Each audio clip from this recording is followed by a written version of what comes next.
Best Fit Lines and Residuals by J.J. Cunningham. So what is a best fit line? A best fit line is a straight line drawn through the center of a group of data, shown on a scatter plot most often. Here's an example showing it cut straight through the middle of the data, giving an estimation of where the data would lie. What is a residual? A residual is the difference between the predicted dependent variable and the actual dependent variable.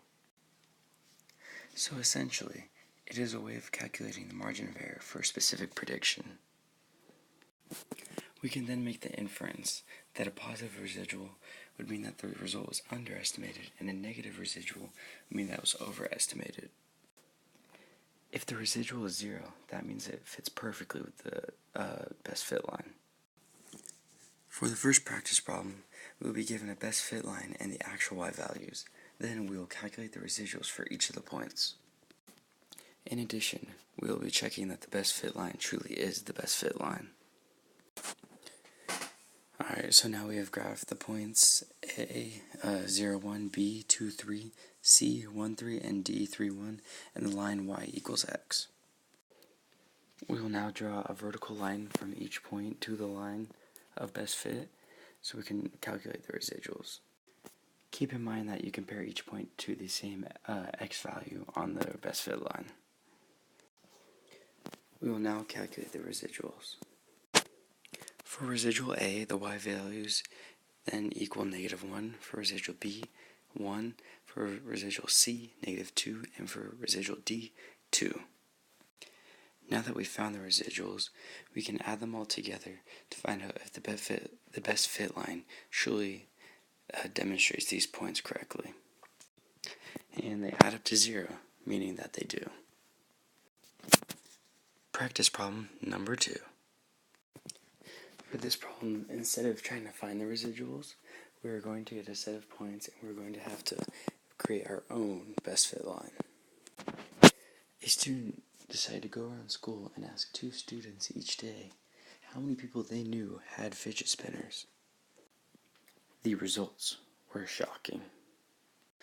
On day 1, the first person that he interviewed did not know anybody. He was obviously the cooler person. The other person, though, knew 4 people with fidget spinners already. By day 2, the first person now knew 2 people with fidget spinners. The second person, though, now knew 6 people with fidget spinners, an incredible amount. By day 3, person 1 now had 5 friends, and person 2 had 7, so now they're getting closer and closer together. On the 4th and final day, the first contestant went all the way up to 7, the same that the other person was the day before, and then person 2 went up to 9. So now there's a total of 16 people that they knew with fidget spinners. So first we're going to make an estimate line of what we think the best fit line would look like. When you look at the y-axis, you can then realize that there's a point at 0, 4 and 0, 0, and the midpoint of those two is 0, 2, so that will be our y-intercept of our best fit line. Now, to find the slope of the line, let's compare the y-intercept with the end of the line.